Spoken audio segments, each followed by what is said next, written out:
सुर में गाना सीखिए पाधानीसा ऐप के साथ। AI powered personal music teacher from Saregama.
नहीं मांगते धन और दौलत ना चांदी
नमस्कार दोस्तों। आपने अपने पर्सनल जीवन में या पब्लिक लाइफ में यह तो देखा ही होगा कि कैसे कई लोग छल कपट करके जीवन में बहुत आगे निकल जाते हैं। आगे निकल जाने से मेरा मतलब यह है दोस्तों कि वो अपनी लाइफ के स्टेटस में बहुत आगे बढ़ जाते हैं। पैसा और स्टेटस सब कुछ उनके पास होता है, पावर होती है, और आपको लगता है कि दुनिया में भगवान है भी या नहीं। ये इतने बुरे लोग आगे कैसे बढ़ते जा रहे हैं? दोस्तों, मेरी आज की कहानी इसी भ्रम को तोड़ेगी।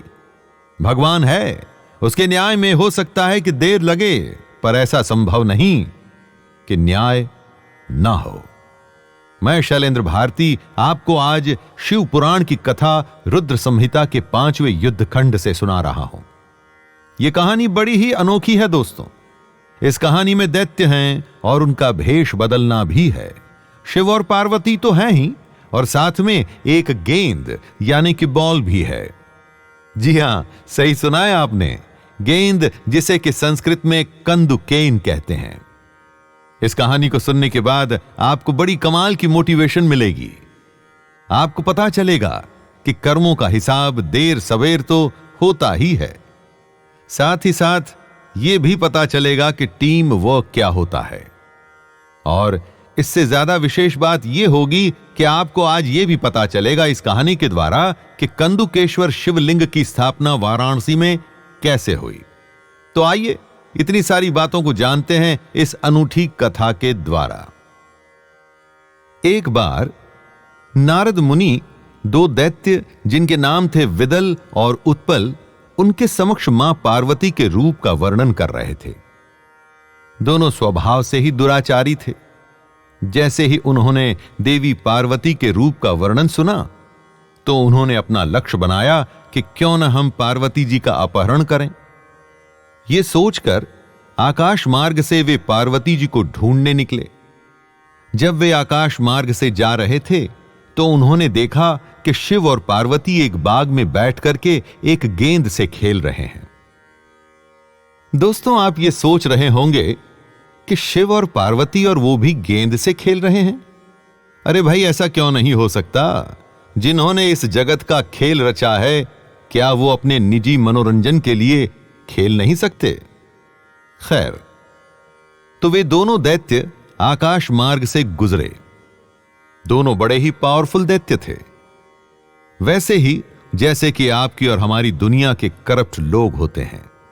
इन दोनों को किसी से भी डर नहीं लग रहा था, और इसका कारण था ब्रह्मा जी से मिला एक वरदान। वरदान था कि दोनों की मृत्यु किसी पुरुष से नहीं होगी, यानी कि नारी से ही होगी। इस वरदान ने दोनों को अभय दान दे दिया था, और वे निर्भीक होकर के विचरण करते थे। जब दोनों विदल और उत्पल शिव और पार्वती जी को देखते हैं तो पार्वती जी के मोहक रूप को देखकर दोनों आकर्षित हो जाते हैं। शिव पुराण की इस कथा में बड़ा सुंदर वर्णन है मां पार्वती के रूप का। कैसे उनकी भौहें गेंद की गति के साथ तालमेल करते हुए ऊपर नीचे होती हैं। परंतु सुंदरता का यह वर्णन एक माता का है, मां जगदंबा का है। दोनों राक्षसों ने ऐसा नहीं सोचा। विदल और उत्पल दोनों पार्वती जी के रूप पर ऐसे मोहित हो गए कि उनका दुराचारी मन सक्रिय हो गया। दोस्तों, जानकर किया गया अपराध अनजाने में किए गए अपराध से बहुत बड़ा होता है। विदल और उत्पल ने गण का रूप धारण कर लिया, और इसलिए किया ताकि उनकी सच्चाई का पता न चले। रूप तो उन्होंने गणों का बना लिया था, परंतु मन तो वही था। जब दोनों शिव और पार्वती जी के पास आए, शिव जी ने उनकी नेत्रों में चंचलता को देख लिया। मन में जो छुपा होता है ना, वो किसी न किसी रूप में बाहर आ ही जाता है। शिव जी को जब संदेह हुआ तो उन्होंने अपनी दिव्य दृष्टि से चेक कर ही लिया कि वो कौन है, और संदेह बिल्कुल सटीक था। शिव जी ये भी जान गए कि दोनों का संहार किसी पुरुष से नहीं हो सकता। इसलिए शिवजी ने उस समय अपने नेत्रों से ही पार्वती जी को इशारा कर दिया। कमाल देखिए कि शिवजी ने अपनी आंखों के इशारे से पार्वती जी को संकेत कर दिया कि ये देव नहीं बल्कि दैत्य हैं। पार्वती जी भी भांप गईं कि दोनों किस इरादे से यहां पर आए हैं। जिस गेंद से दोनों शिव और पार्वती खेल रहे थे, उसी गेंद को पार्वती जी ने विदल और उत्पल पर फेंक दिया। गेंद का फेंकना भयंकर प्रहार था। गेंद उन दोनों को जाकर के ऐसी लगी जैसे पेड़ से गिरे हुए पत्तों को लगती है, और जैसे ही लगी वो अपने असली रूप में धरती पर जा गिरे। दोनों की इच्छा, उनका शरीर, उनका दुराचारी स्वभाव, सब कुछ धरती पर टूटा और बिखरा हुआ पड़ा था। दोनों दैत्य मारे जा चुके थे। उन दोनों का संहार करने के बाद वह गेंद एक लिंग के रूप में परिवर्तित हो गई और वाराणसी में वहां पर स्थित हो गई, जहां सब लोग उसे कंदुकेश्वर शिवलिंग के नाम से पूजते हैं। तो ये थी वो रोचक कथा। अब यहां पर आप इन दोनों की टीम वर्क को जरा देखिए। किसी ने कुछ कहा नहीं, पर सामने वाले ने सब सुन और समझ लिया। पार्टनरशिप चाहे जीवन में, काम में या बिजनेस में हो, ऐसी ही होनी चाहिए कि अपने जोड़ीदार के मन की बात आप तुरंत समझ करके उसे कार्यान्वित कर सकें, उसे एग्जीक्यूट कर सकें। अब हम आते हैं अपने मूल प्रश्न पर कि जो बुरे हैं वो जीवन में आगे बढ़ते हुए क्यों दिखते हैं। तो इस कहानी से आप जान लीजिए, समझ लीजिए और सीख भी लीजिए कि हो सकता है कि अपने कर्मों की कुशलता से कोई टेम्पररी बेनिफिट बुरे लोगों को मिल जाए। हो सकता है कि लंबे समय तक भी ऐसा लाभ उनको होता रहे, परंतु यह हमेशा नहीं चलता दोस्तों। आप कितना ही भेष बदल लीजिए, कितना ही छल कर लीजिए, पर एक दिन सब उतर जाता है। आप अपने मन और मन में छुपी बातों के साथ दुनिया और भगवान के सामने उपस्थित हो ही जाते हैं, और उस समय बचने का कोई भी उपाय नहीं रहता। कार्मिक जस्टिस कब होता है दोस्तों, कैसे होता है, यह कोई नहीं बता सकता, पर इस बात से आप अपने को मोटिवेट कर सकते हैं कि होता अवश्य है। यह शाश्वत सत्य है, इटर्नल ट्रुथ। इसी मोटिवेशन के चलते आपको यह भी समझना है कि हमेशा सच बोलिए, झूठ पर आश्रित मत होइए, अपनी सत्यता पर विश्वास रखिए। आपको इससे संतोष भी होगा और आप जीवन में खुश भी रहेंगे। तो है ना यह कमाल की कथा। इसी के साथ मैं शैलेंद्र भारती आपसे आज्ञा लेता हूं। धन्यवाद।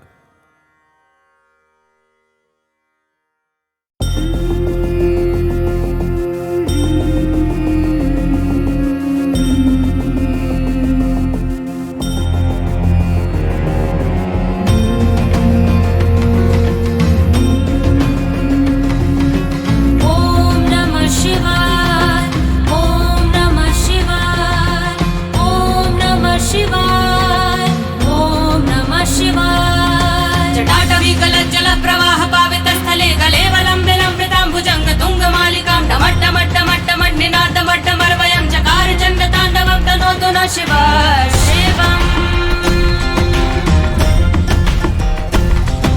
जटाकटाह सम्भ्रमं भ्रमन् निलिम्प निर्झरी विलोल वीक्षि वल्लरी विराजमान मूर्धनि धगत् धगत् धगत् ज्वल ललाट पट्ट पावके किशोर चंद्रशेखरे रति प्रतिशनं मम धराधरेन्द्र नंदनी विलास बंधु बंधुर स्फुरन् दिगंत संतति प्रमोदमान मानसे कृपा कटाक्ष धोरणी निरुद्ध दुर्धरापदि क्वचित् गंभरे मनो विनोद में तु वस्तुनि जटाभुजंग पिंगल स्फुरत् फणामणिं प्रभा कदम्ब कुंकुमद्रव प्रलिप्त दिग्वधूमुखे मदान्ध सिन्धुर स्फुरत् वगुद्धरीय मेदुरे मनो विनोद मेदुत विभर्तु भूत भर्तरी सहस्रलोचना प्रभृत शेषलेख शेखरा प्रसून धूल धोरिणी विदूषणांघ्रिपीठभू भुजंग राजमालया निबद्ध जाट जूटका श्रिये चिराय जायतं चकोर बंधु शेखरः ललाट चत्वर ज्वला धनंजय स्फुलिंग बाणे पित्त पंचशायकं नं निलिम्पनायकं सुधामयूखलेखया विराजमान शेखरं महाकपालि संपदे शिरोजटालमस्तु नः कराल भाल पट्टिका धगत् धगत् धगत् ज्वला धनंजय धरी कृता प्रचंड पंच सायकी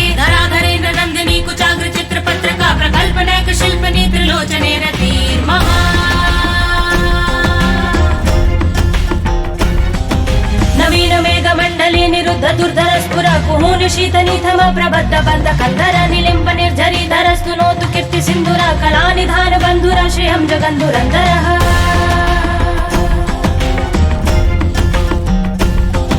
प्रफुल्ल नील पंकज प्रपंच कालिम प्रभा विडम्बि कंठ कंदरा रुचि प्रबंध कंदरम स्मरच्छिदं पुरच्छिदं भवच्छिदं मखच्छिदं गजच्छिदं धगच्छिदं तमन्तकच्छिदं भजे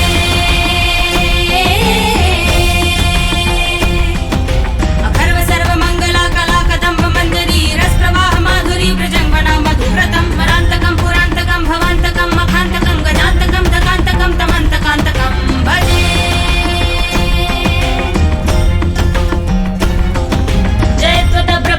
भ्रम भुजंगम स्फुरत् गदा गदीय निर्गम कराल भाल हावे वाढि विद्धि विद्धि मिध्वन मृदंग तुंग मंगला ध्वनि क्रम प्रवर्तिता प्रचंड तांडव शिवा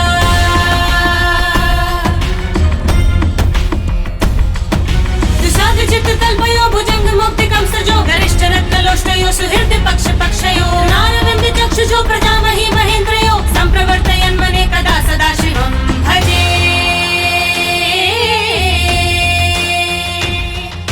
कदा निलिम्प निर्झरी निकुंज कोटरे वसं विमुक्त दुर्मति सदा शिरस्त मंजलि वहं विमुक्त लोल लोचनो ललाम भाल लग्न शिवेति मंत्र मुच्चर कदा सुखी भवाम्यहम्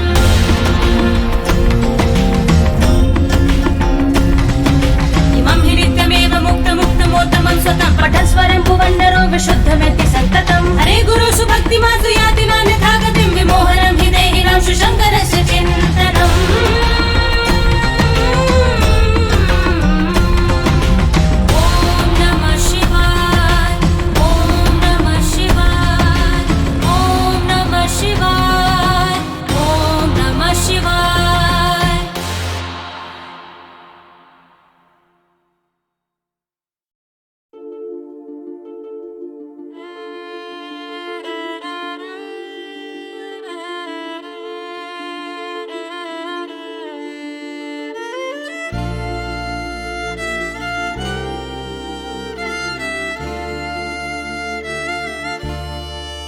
जैसे सूरज की गर्मी से जलते हुए तन को मिल जाए तरवर की छाया सूरज की गर्मी से जलते हुए तन को मिल जाए तरवर की छाया ऐसा ही सुख मेरे मन को मिला है मैं जब से शरण तेरी आया मेरे राम सूरज की गर्मी से जलते हुए तन को मिल जाए तरवर की छाया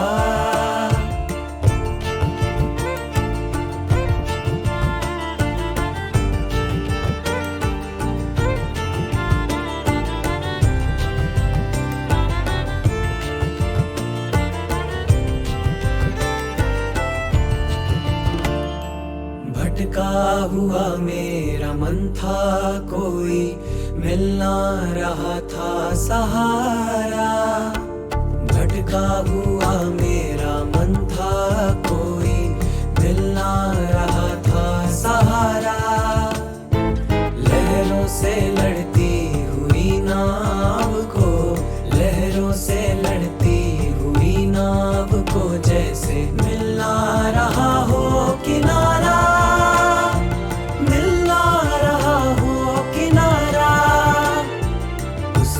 खड़ाती हुई नाव को जो किसी ने किनारा दिखाया ऐसा ही सुख मेरे मन को मिला है मैं जब से शरण तेरी आया मेरे राम सूरज की गर्मी से जलते हुए तन को मिल जाए तरवर की छाया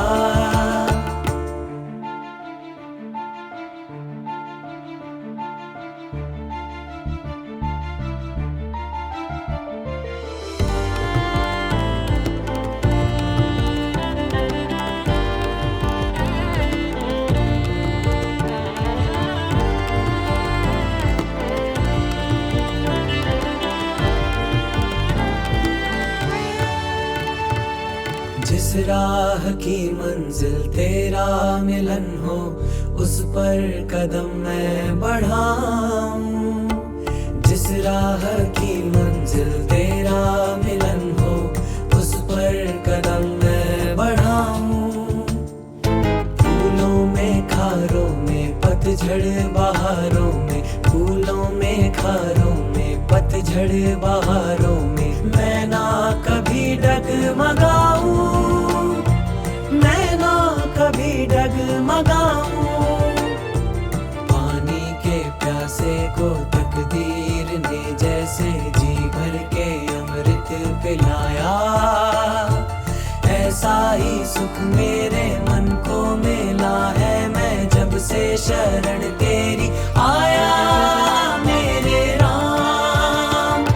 सूरज की गर्मी से जलते हुए तन को मिल जाए तरवर की छाया, ऐसा ही सुख मेरे मन को मिला है मैं जब से शरण तेरी आया मेरे राम। सूरज की गर्मी से जलते हुए तन को मिल जाए तरवर की छाया, ऐसा ही सुख मेरे मन को मिला है मैं जब से शरण तेरी आया मेरे राम।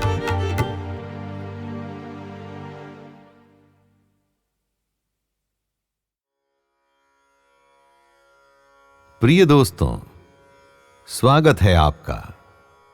मैं शैलेंद्र भारती आज आपके सामने शिव पुराण की एक कहानी लेकर के आया हूं, जिसका विषय है अर्धनारीश्वर। दोस्तों, जीवन में आप सब कुछ अपने बल से, अपने धन से, अपने सोशल स्टेटस से प्राप्त कर सकते हैं, परंतु क्या कभी आपने सोचा है कि यह सब करने की शक्ति आप में आती कहां से है? यदि आप में चेतना अर्थात कॉन्शियसनेस ना हो तो क्या आप ये सब कर पाएंगे? नारी, बहन, सखी, पत्नी, गर्लफ्रेंड, मां या प्रकृति, इन सब बातों से आप क्या समझते हैं?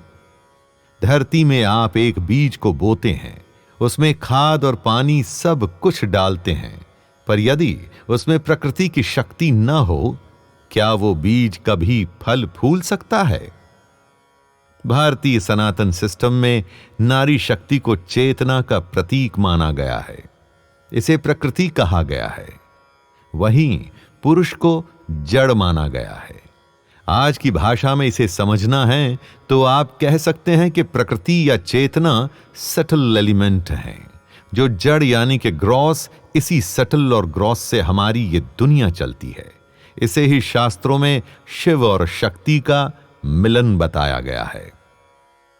शिव पुराण की यह अद्भुत कहानी हमारे जगत के प्रारंभ की तो बात बताती ही है, और साथ में ही हमें यह भी बताती है कि बिना नारी शक्ति के पुरुष का सारा बल व्यर्थ है, यानी कि यूजलेस है। आइए सबसे पहले शिव पुराण की इस कथा को सुनते हैं और फिर इसे समझने का प्रयास भी करते हैं। ये तो आप जानते ही हैं कि हमारे इस जगत को बनाया था भगवान ब्रह्मा ने। हमारे इस यूनिवर्स को जब ब्रह्मा जी बना रहे थे तो उन्होंने पाया कि उनके द्वारा रची हुई सृष्टि का विस्तार नहीं हो रहा था। सृष्टि यानी कि यूनिवर्स बन तो रहा था पर एक्सपांड नहीं कर रहा था। ब्रह्मा जी बहुत दुखी हो गए। उन्हें जो काम दिया गया था वो पूरा नहीं हो रहा था। उसी समय तब एक आकाशवाणी हुई, ब्रह्मन अब मैथुनी सृष्टि करो। दोस्तों, मैथुनी सृष्टि यानी कि नारी और पुरुष के साथ आने से जो प्रोक्रिएशन होती है वो। आकाशवाणी को सुनकर ब्रह्मा जी ने मैथुनी सृष्टि का विचार तो कर लिया, पर एक प्रॉब्लम थी। नारी तो अभी इस सृष्टि में आई ही नहीं थी। विचार तो कर लिया पर उसको एग्जीक्यूट करना पॉसिबल नहीं था। फिर ब्रह्मा जी को समझ में आया कि भगवान शिव की कृपा से बिना मैथुनी सृष्टि नहीं हो सकती, और उनकी कृपा प्राप्त करने का एक ही उपाय था, उनकी तपस्या।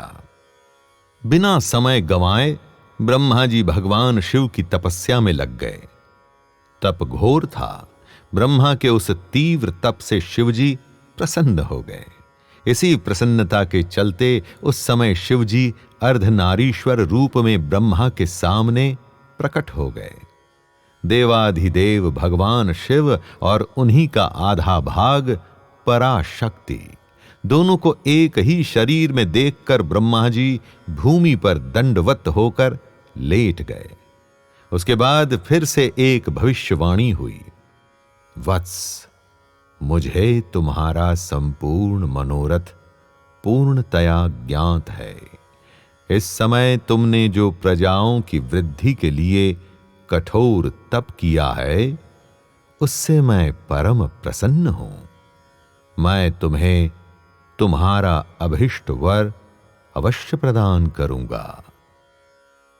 नारी कुल की सृष्टि करना ब्रह्मा जी की शक्ति के बाहर की बात थी। पराशक्ति तो सामने शिव के अर्धनारीश्वर रूप में प्रकट थी, पर अब जगत को आगे बढ़ाना था। ब्रह्मा जी चाहते थे ये पराशक्ति पूरे जगत के कल्याण और वृद्धि के लिए उनके पुत्र दक्ष की पुत्री होकर सृष्टि में आए। शिव जी ने इस प्रार्थना पर तथास्तु कह दिया और दक्ष की पुत्री होने का वचन दिया। तो दोस्तों, इस तरह से हमारे इस यूनिवर्स में स्त्री भाग की कल्पना हुई और मैथुनी सृष्टि अर्थात फिजिकल प्रोक्रिएशन प्रारंभ हुई। भगवान अर्धनारीश्वर से जब ब्रह्मा जी को मैथुनी सृष्टि की शक्ति मिली तो ब्रह्मा जी का शरीर दो भागों में बंट गया। उनके आधे शरीर से एक परम रूपवती स्त्री सामने आई और आधे से एक पुरुष। जो पुरुष था वह स्वयं भुव मनु थे, जो संसार के प्रथम पुरुष के नाम से प्रसिद्ध हुए, और जो स्त्री रूप सामने आया वो शतरूपा के नाम से जानी गई। स्वयं भुव मनु उच्च कोटि के साधक हुए तथा शतरूपा योगिनी और तपस्विनी हुई। इसी धार्मिक मान्यता के चलते भगवान शिव के जिस रूप को शक्ति, साहस और ऊर्जा का प्रतीक माना जाता है, वो उनका अर्धनारीश्वर रूप है, जिसमें उनके साथ पराशक्ति शामिल है। आधा शरीर स्त्री और आधा पुरुष। भगवान शिव ने यह अवतार स्वयं अपनी इच्छा से लिया था, इसीलिए इसे स्वयं भुव कहा गया, यानी कि अपने आप होने वाला। क्योंकि इस रूप के माध्यम से वे लोगों को इस बात का संदेश देना चाहते थे कि स्त्री और पुरुष दोनों ही समान हैं। इसीलिए शिव जी का यह स्वरूप स्त्री और पुरुष की समानता को, दोनों के बीच की इक्वालिटी को दर्शाता है। शिव पुराण की इस स्पिरिचुअल कथा से वैसे तो नारी और पुरुष के इस सृष्टि में आने की बात कही गई है, पर इन सबसे भी बड़ी एक बात जो हमारे इस जीवन का सत्य है, वो ये कि नारी ही वो शक्ति है जिसके बिना इस सृष्टि अर्थात इस यूनिवर्स का संचालन नहीं हो सकता। दोनों का यानी कि पुरुष और नारी का जीवन एक दूसरे के बिना अधूरा है दोस्तों। दोनों एक दूसरे के पूरक होते हैं। दोनों एक दूसरे को कॉम्प्लीमेंट ही नहीं करते बल्कि सप्लीमेंट भी करते हैं, पूरा भी करते हैं। They complete each other. Shri Ram ने रावण जैसे दुष्ट का दमन करना था तो उससे पहले उन्होंने भगवती भवानी की आराधना से ही विजय शक्ति प्राप्त की थी। छत्रपति शिवाजी ने भी भगवती भवानी की आराधना से ही शक्ति अर्जित कर बाहर के अत्याचारियों से लोहा लिया था। महाराणा प्रताप द्वारा भगवती चामुंडा की आराधना हो, गुरु गोविंद सिंह जी की रचना चंडी दीवार हो, ऐसे अनगिनत एग्जाम्पल्स आपको इतिहास से मिल जाएंगे कि जब जब मानव जाति ने कुछ अनूठा और बड़ा करना था तो उन्हें शक्ति की आराधना करनी ही पड़ी। दोस्तों, अब हम यदि अपनी आज की दुनिया को देखें तो क्या पाते हैं क्या नारी शक्ति की उस रूप में उपासना होती है? क्या हम उस शक्ति के प्रत्येक रूप को सम्मान देते हैं जो हमें देना चाहिए? हो सकता है कि दुर्गा, मां जगदंबा की आप आराधना करते हो, पर जो नारी शक्ति हमारे चारों ओर है, यानी कि हमारी मां, पत्नी, बहन या दोस्त के रूप में, परंतु क्या हम उस शक्ति को देखते हैं जो शिव जी के अर्धनारीश्वर रूप में प्रकट हुई थी? शास्त्रों के अनुसार शिव और शक्ति सनातन हैं, यानी कि हमेशा से हैं और तब तक रहेंगी जब तक हमारा ये जगत रहेगा। शिव और शक्ति साथ में ही रहेंगी, एक के बिना दूसरे का होना संभव नहीं। यदि आप पुरुष गुण को इंपॉर्टेंस दें और नारी शक्ति को इग्नोर करेंगे तो इस जगत के आधे तत्व यानी एसेंस को खो देंगे। दोस्तों, ये जान जाइए कि इस पराशक्ति, इस आदि शक्ति के आशीर्वाद के बिना आप एकदम शक्तिहीन हैं, पावरलेस। पावर तो आपको तभी प्राप्त होगी ना जब आप इस शक्ति के आदि और सनातन रूप यानी कि फर्स्ट एंड इटर्नल रूप को समझ पाएंगे, उसके प्रति सम्मान दिखा पाएंगे, उसकी आराधना करेंगे, उसकी भक्ति में लीन होकर ही आप उससे आशीर्वाद ले पाएंगे। आशा करता हूं कि भगवान शिव का अर्धनारीश्वर रूप और उसकी ये कथा आपको अवश्य पसंद आई होगी। मैं शैलेंद्र भारती फिर से आपके सामने शिव पुराण की एक और कहानी के साथ उपस्थित होऊंगा। तब तक के लिए आज्ञा दीजिए। नमस्कार।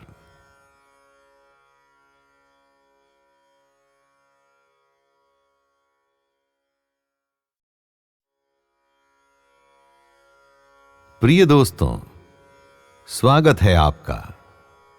मैं शैलेंद्र भारती आज आपके सामने शिव पुराण की एक कहानी लेकर के आया हूं जिसका विषय है अर्धनारीश्वर।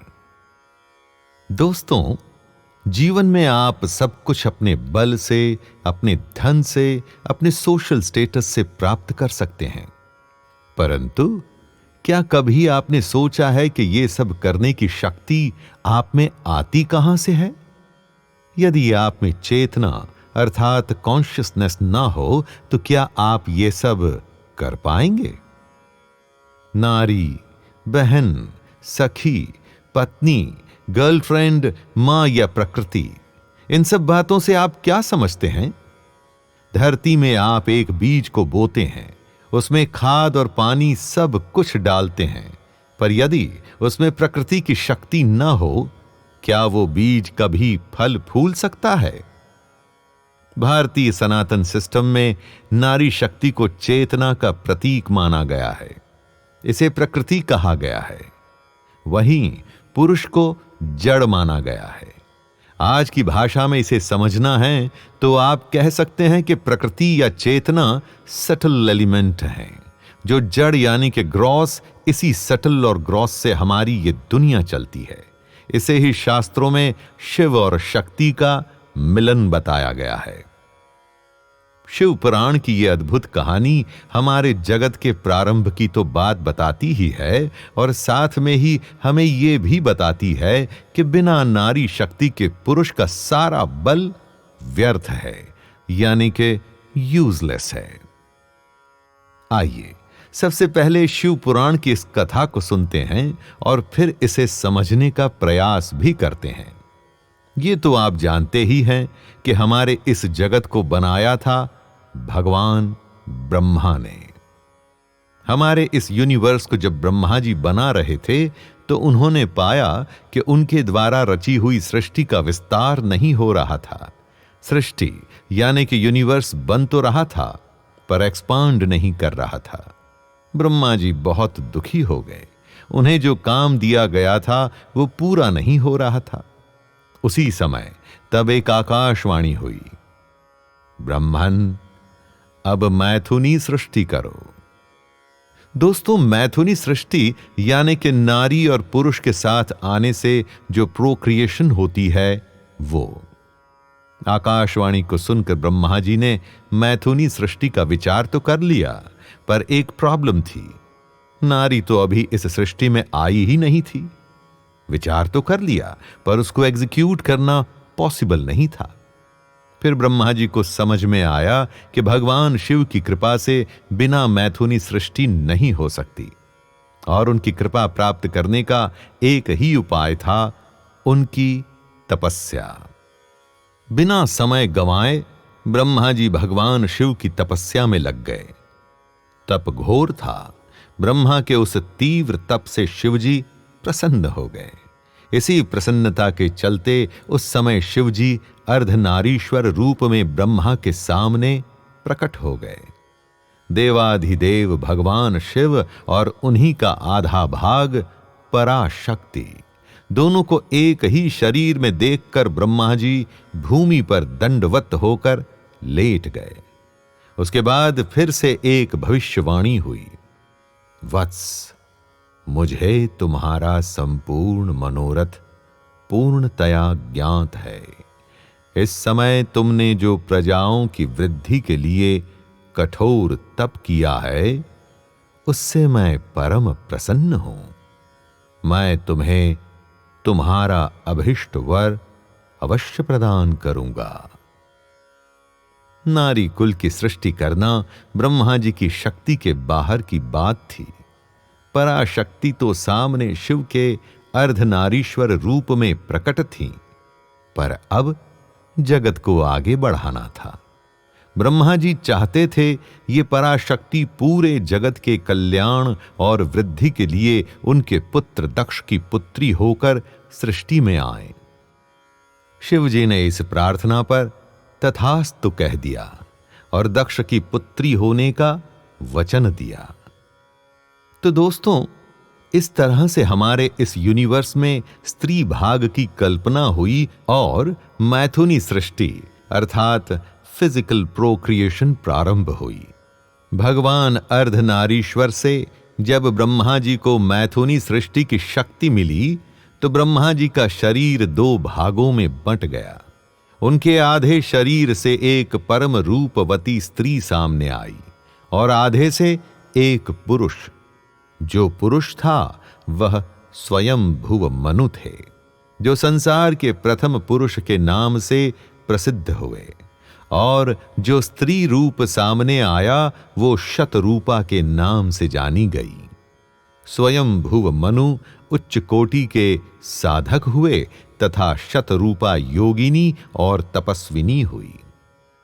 इसी धार्मिक मान्यता के चलते भगवान शिव के जिस रूप को शक्ति, साहस और ऊर्जा का प्रतीक माना जाता है वो उनका अर्धनारीश्वर रूप है, जिसमें उनके साथ पराशक्ति शामिल है।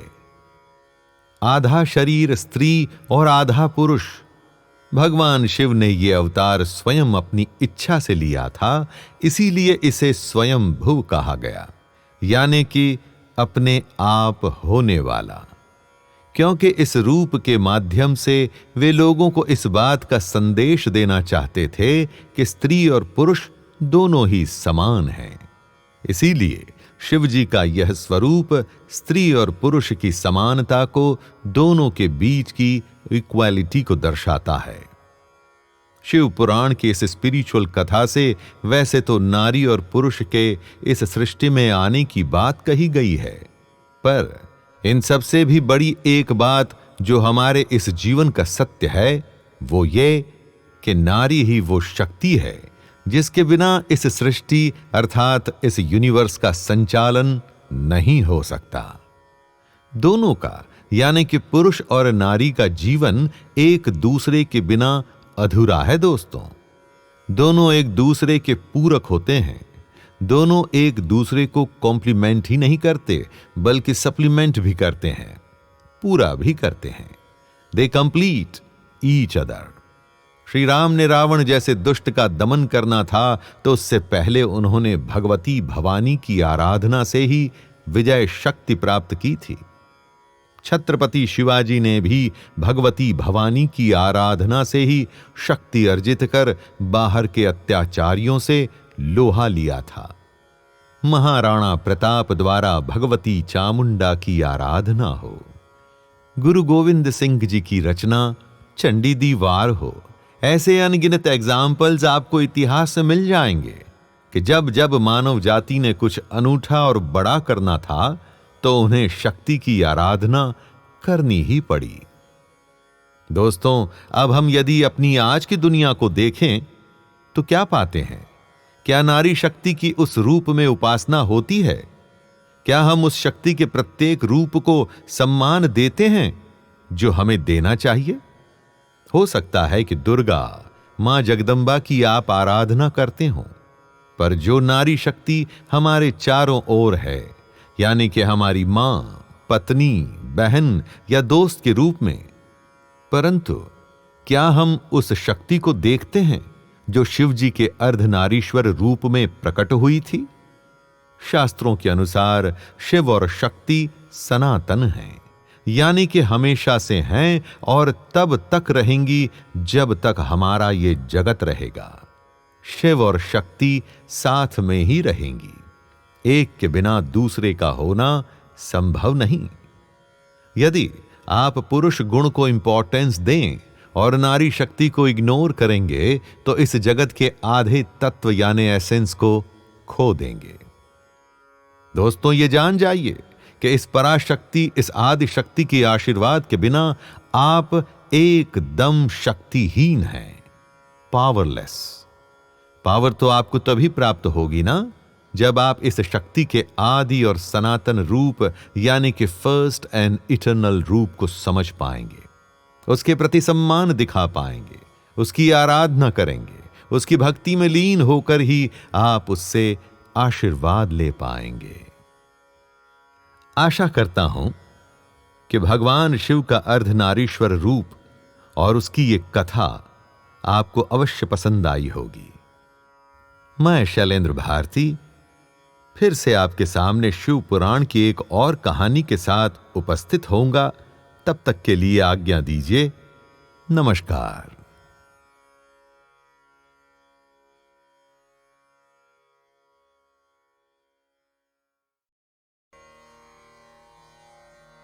अथ दशमोऽध्यायः। अथ श्री दशमोऽध्यायः शुंभवध। ध्यानम्। ओम उत्तप्त हेमरुचिरां रविचन्द्रवहनि नेत्रां धनुषशरयुताङ्कुश पाशशूलम् रम्यैर्भुजैश्च दधतीं शिवशक्तिरूपां कामेश्वरीं हृदि भजामि धृतेन्दुलेखाम्।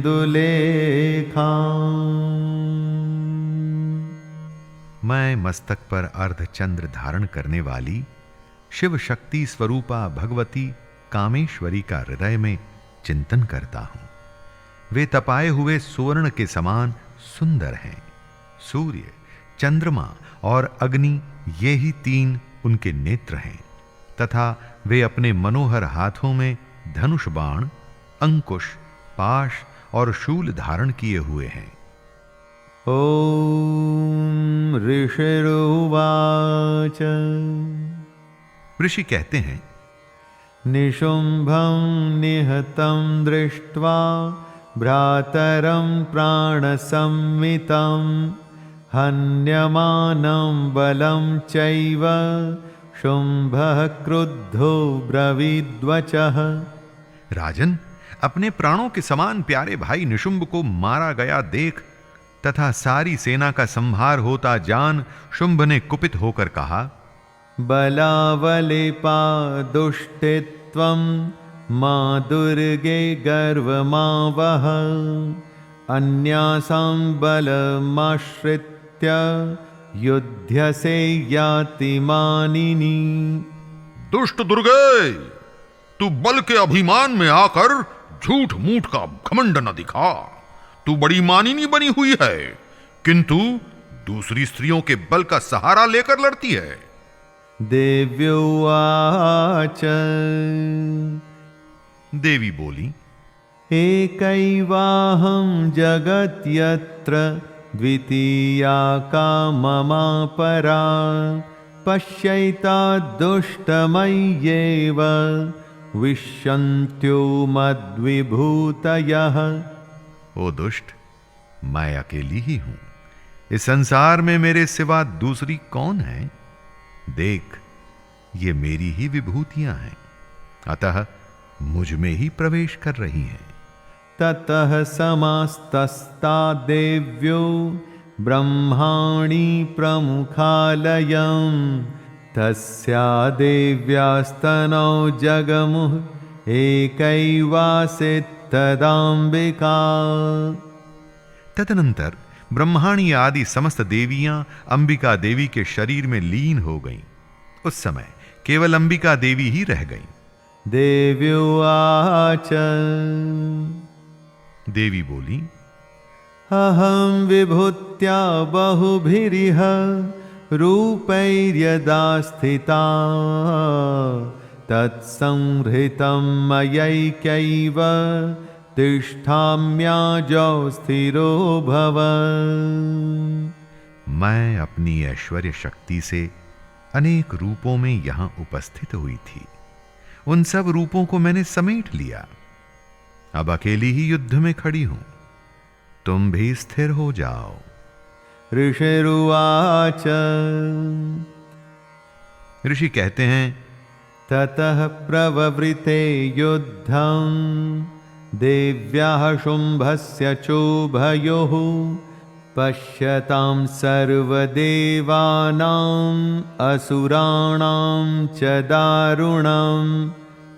तदनंतर देवी और शुंभ दोनों में सब देवताओं तथा दानवों के देखते देखते भयंकर युद्ध छिड़ गया। शरवर्षैः श्रितैः शस्त्रैस्तथास्त्रैश्चैव दारुणैः तयोर्युद्धमभूद्भूयः सर्वलोकभयङ्करम्। बाणों की वर्षा तथा तीखे शस्त्रों एवं दारुण अस्त्रों के प्रहार के कारण उन दोनों का युद्ध सब लोगों के लिए बड़ा भयानक प्रतीत हुआ। दिव्यान्यस्त्राणि शतशो मुमुचे यान्यथाम्बिका बभञ्जतानि दैत्येन्द्रस्तत्प्रतिघातकर्तुभिः। उस समय अंबिका देवी ने जो सैकड़ों दिव्य अस्त्र छोड़े, उन्हें दैत्यराज शुंभ ने उनके निवारक अस्त्रों द्वारा काट डाला। मुक्तानि तेन चास्त्राणि दिव्यानि परमेश्वरी बभञ्जलीलयैवोग्रः हुंकारोच्चारणादिभिः। इसी प्रकार शुंभ ने भी जो दिव्य अस्त्र चलाए, उन्हें परमेश्वरी ने भयंकर हुंकार शब्द के उच्चारण आदि द्वारा खिलवाड़ में ही नष्ट कर डाला। ततः शरशतैर्देवीम् आच्छादयत सोऽसुरः सापि तत्कुपिता देवी धनुश्चिच्छेदचेषुभिः। तब उस असुर ने सैकड़ों बाणों से देवी को आच्छादित कर दिया। ये देख क्रोध में भरी हुई उन देवी ने भी बाण मारकर उनका धनुष काट डाला। छिन्ने धनुषे दैत्येन्द्रस्तथा शक्ति मथा ददे चिच्छेद देवी चक्रेण तामप्यस्य करे स्थिताम्। धनुष कट जाने पर फिर दैत्यराज ने शक्ति हाथ में ली, किंतु देवी ने चक्र से उसके हाथ की शक्ति को भी काट गिराया। ततः खड्गमुपादाय शतचन्द्रं च भानुमत् अभ्यधावत्तदा देवीं दैत्यानामधिपेश्वरः। तत्पश्चात दैत्यों के स्वामी शुंभ ने 100 चांद वाली चमकती हुई ढाल और तलवार हाथ में ले उस समय देवी पर धावा किया। तस्यापतत् एवाशु खड्गं चिच्छेद चण्डिका धनुर्मुक्तैः शितैर्बाणैश्च चर्मचार्क करामलम। उसके आते ही चंडिका ने अपने धनुष से छोड़े हुए तीखे बाणों द्वारा उसकी सूर्य किरणों के समान उज्जवल ढाल और तलवार को तुरंत काट दिया। हताश्वः स तदा दैत्यश्च छिन्नधन्वा विसारथिः जग्राह मुद्गरं घोरम अंबिका निधनोद्यतः। फिर उस दैत्य के घोड़े और सारथी मारे गए। धनुष तो पहले ही कट चुका था, अब उसने अंबिका को मारने के लिए उद्यत हो भयंकर मुद्गर हाथ में लिया। चिच्छेदापतस्तस्य मुद्गरं निशितैः शरैः तथापि सोऽभ्यधावत्तां मुष्टिमुद्यम्य वेगवान्। उसे आते देख देवी ने अपने तीक्ष्ण बाणों से उसका मुद्गर भी काट डाला। तिस पर भी वह असुर मुक्का तानकर बड़े वेग से देवी की ओर झपटा। समुष्टिं पातयामास हृदये दैत्यपुङ्गवः देव्यास्तं चापि सा देवी तलेनोरस्य ताडयत्। उस दैत्यराज ने देवी की छाती में मुक्का मारा। तब उन देवी ने भी उसकी छाती में एक चांटा जड़ दिया। तल्प्रहाराभिहतो निपपात महीतले सदैत्यराजः सहसा पुनरेव तथोत्थितः। देवी का थप्पड़ खाकर दैत्यराज शुंभ पृथ्वी पर गिर पड़ा, किंतु पुनः सहसा पूर्ववत उठकर खड़ा हो गया। उत्पत्य च प्रगृह्योच्चैर्देवीं गगनमास्थितः तत्रापि सा निराधारा युयुधे तेन चंडिका। फिर वह उछला और देवी को ऊपर ले जाकर आकाश में खड़ा हो गया। तब चंडिका आकाश में भी बिना किसी आधार के ही शुंभ के साथ युद्ध करने लगी।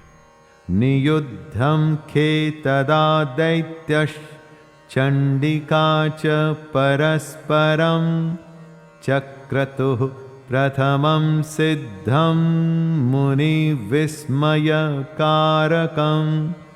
उस समय दैत्य और चंडिका आकाश में एक दूसरे से लड़ने लगे। उनका वह युद्ध पहले सिद्ध और मुनियों को विस्मय में डालने वाला हुआ। ततो नियुद्धं सुचिरं कृत्वा तेनांबिका सह उत्पात्य भ्रामयामास चिक्षेप धरणीतले।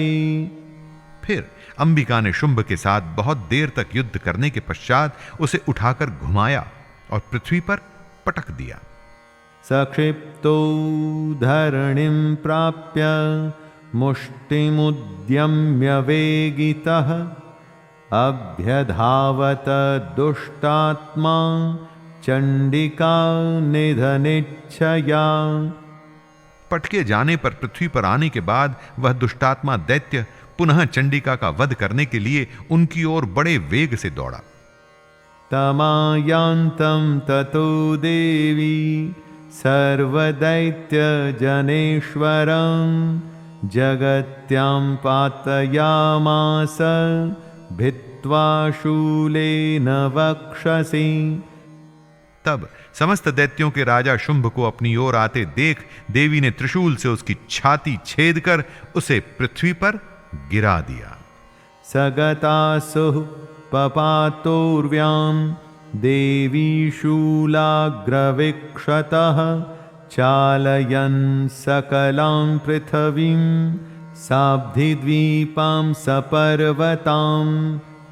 देवी के शूल की धार से घायल होने पर उसके प्राण पखेरु उड़ गए और वह समुद्रों, द्वीपों तथा पर्वतों सहित समूची पृथ्वी को कंपाता हुआ भूमि पर गिर पड़ा। ततः प्रसन्नमखिलं हते तस्मिन् दुरात्मनि जगत्स्वास्थ्यमतीवाप निर्मलं चाभवन्नभः। तदनंतर उस दुरात्मा के मारे जाने पर संपूर्ण जगत प्रसन्न एवं पूर्ण स्वस्थ हो गया तथा आकाश स्वच्छ दिखाई देने लगा। उत्पात मेघाः सोल्का ये प्रागासंस्ते शमं ययुः सरितो मार्गवाहिन्यस् तथा संस्तत्र पातिते। पहले जो उत्पात सूचक मेघ और उल्कापात होते थे वे सब शांत हो गए तथा उस दैत्य के मारे जाने पर नदियां भी ठीक मार्ग से बहने लगी। ततो देवा गणाः सर्वे हर्ष निर्भर मानसाः बभूवुर्निहते तस्मिन् गंधर्वा ललितं जगुः। उस समय शुंभ की मृत्यु के बाद संपूर्ण देवताओं का हृदय हर्ष से भर गया और गंधर्व गण मधुर गीत गाने लगे। अवादयंस्तथैवान्ये नन्द्रुतुश्चाप्सरो गणाः ववुः पुण्यास्तथा वाताः सुप्रभो भूद्दिवाकरः। दूसरे गंधर्व बाजे बजाने लगे और अप्सराएं नाचने लगी, पवित्र वायु बहने लगी, सूर्य की प्रभा उत्तम हो गई। जज्वलुश्चाग्नयः शान्ताः शान्ता दिग्जनितस्वनः। ओम। अग्निशाला की बुझी हुई आग अपने आप प्रज्वलित हो उठी तथा संपूर्ण दिशाओं के भयंकर शब्द शांत हो गए। इति श्री मार्कंडेय पुराणे सावर्णिके मनवंतरे देवी महात्म्ये शुंभवधो नाम 10मोऽध्यायः। इस प्रकार मार्कंडेय पुराण में सावर्णिक मनवंतर की कथा के अंतर्गत देवी महात्म्य में शुंभवध नामक 10वां अध्याय पूरा हुआ। शैलेंद्र भारती की ओर से सभी देवी भक्तों को जय दुर्गे।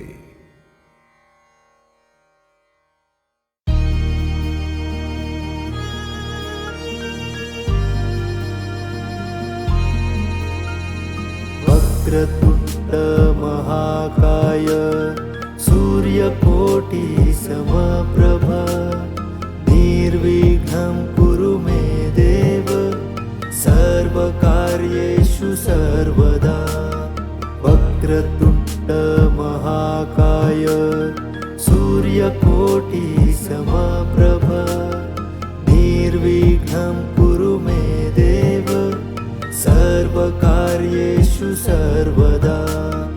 वक्रतुण्ड महाकाय सूर्यकोटि समप्रभ निर्विघ्नं कुरु मे देव सर्वकार्येषु सर्वदा। वक्रतुण्ड महाकाय सूर्यकोटि समप्रभ निर्विघ्नं कुरु मे देव सर्वकार्येषु सर्वदा। वक्रतुण्ड महाकाय सूर्यकोटि समप्रभ निर्विघ्नं कुरु मे देव सर्वकार्येषु सर्वदा। वक्रतुण्ड महाकाय सूर्यकोटि समप्रभ निर्विघ्नं कुरु मे देव सर्वकार्येषु सर्वदा। वक्रतुण्ड महाकाय सूर्यकोटि समप्रभ निर्विघ्नं कुरु मे देव सर्वकार्येषु सर्वदा। वक्रतुण्ड महाकाय सूर्यकोटि समप्रभ निर्विघ्नं कुरु मे देव सर्वकार्येषु सर्वदा। वक्रतुण्ड महाकाय सूर्यकोटि समप्रभ निर्विघ्नं कुरु मे सर्वदा वक्रतुण्ड महाकाय सूर्यकोटि समप्रभ निर्विघ्नं कुरु मे देव सर्वकार्येषु सर्वदा वक्रतुण्ड महाकाय सूर्यकोटि समप्रभ निर्विघ्नं कुरु मे देव सर्वकार्येषु सर्वदा वक्रतुण्ड महाकाय सूर्यकोटि समप्रभ निर्विघ्नं कुरु मे देव सर्वकार्येषु सर्वदा वक्रतुण्ड महाकाय सूर्यकोटि समप्रभ निर्विघ्नं कुरु मे देव सर्वकार्येषु सर्वदा वक्रतुण्ड महाकाय सूर्यकोटि समप्रभ निर्विघ्नं कुरु मे देव सर्वकार्येषु सर्वदा वक्रतुण्ड महाकाय सूर्यकोटि समप्रभ निर्विघ्नं कुरु मे देव सर्वकार्येषु सर्वदा वक्रतुण्ड महाकाय सूर्यकोटि समप्रभ निर्विघ्नं कुरु मे देव सर्वकार्येषु सर्वदा वक्रतुण्ड महाकाय सूर्यकोटि समप्रभ निर्विघ्नं कुरु मे देव सर्वकार्येषु सर्वदा वक्रतुण्ड महाकाय सूर्यकोटि समप्रभ निर्विघ्नं कुरु मे देव सर्वकार्येषु सर्वदा वक्रतुण्ड महाकाय सूर्यकोटि समप्रभ निर्विघ्नं कुरु मे देव सर्वकार्येषु सर्वदा वक्रतुण्ड महाकाय सूर्यकोटि समप्रभ निर्विघ्नं कुरु मे देव सर्वकार्येषु सर्वदा वक्रतुण्ड महाकाय सूर्यकोटि समप्रभ निर्विघ्नं कुरु मे देव सर्वकार्येषु सर्वदा वक्रतुण्ड महाकाय सूर्यकोटि समप्रभ निर्विघ्नं कुरु मे देव सर्वकार्येषु सर्वदा वक्रतुण्ड महाकाय सूर्यकोटि समप्रभ निर्विघ्नं कुरु मे देव सर्वकार्येषु सर्वदा वक्रतुण्ड महाकाय सूर्यकोटि समप्रभ निर्विघ्नं कुरु मे देव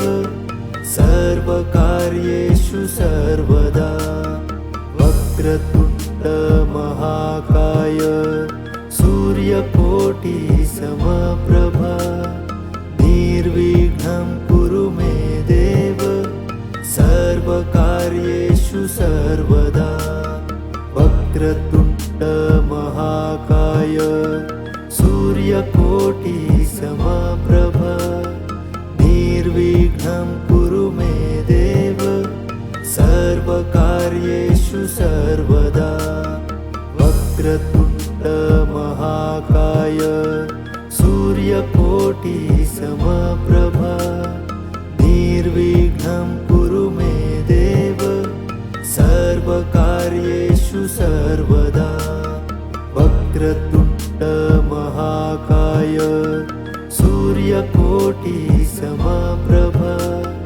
निर्विघ्नं कुरु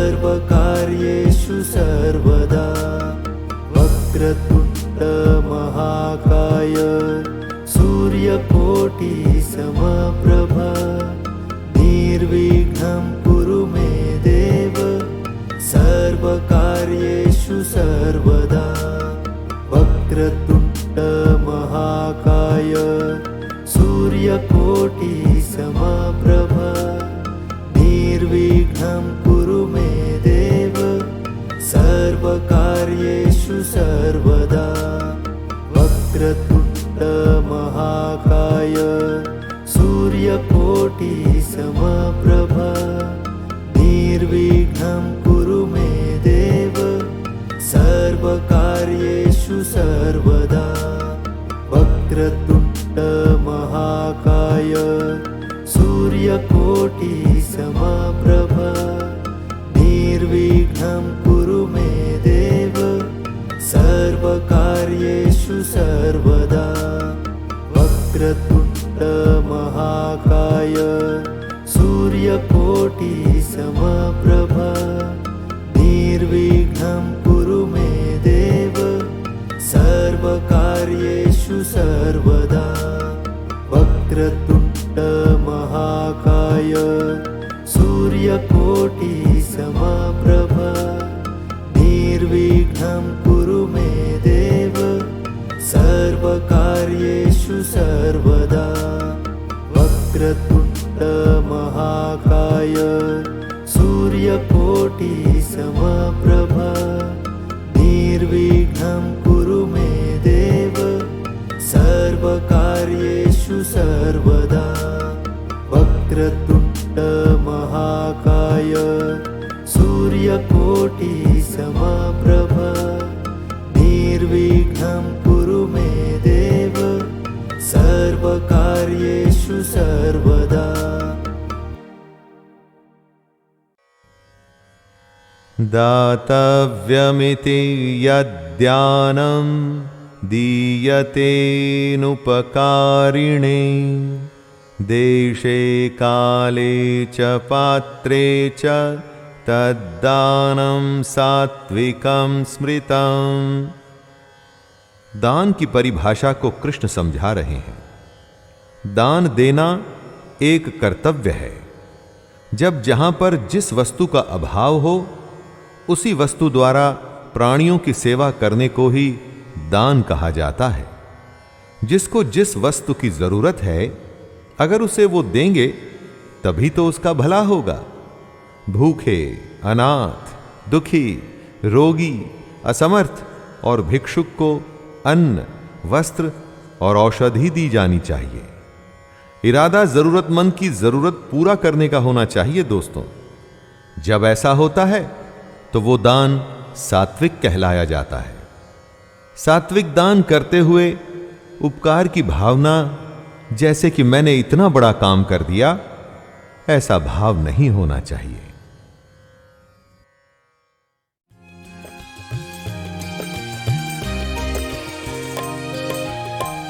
रही मन मारग प्रेम को मरमतहीन मझा। रही मन मारग प्रेम को मरमतहीन मझा। जो डिगी है तो फिर कहूँ नहीं धरने को पाओ। रही माँ नहीं धरने को पाओ।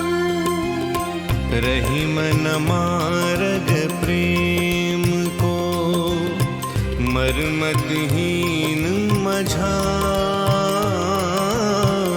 जो डिगी है तो फिर कहूँ नहीं धरने को पाओ। रही माँ नहीं धरने को पाओ। रहीम कहते हैं कि प्यार के रास्ते बहुत कठिन हैं।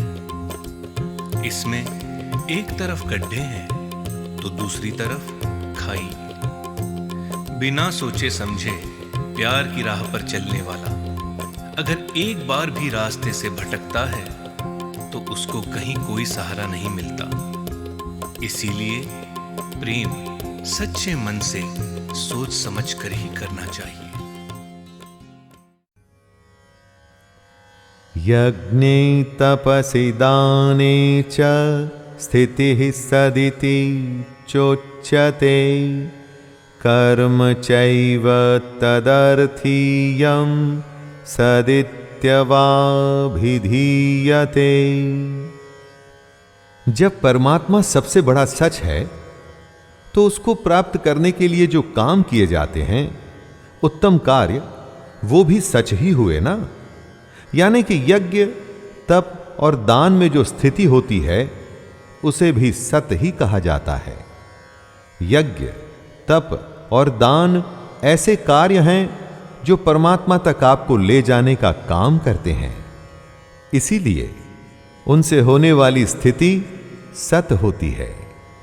सच्चे मन से यज्ञ या तप या दान जब भी किया जाता है, अपने हर कर्म को उसी परमात्मा को सौंप दिया जाता है। कर्ता खुद को न मान, अपने पर घमंड किए बिना जब आप परमात्मा की तरफ बढ़ते हैं तो वो सत्य ही कहलाता है।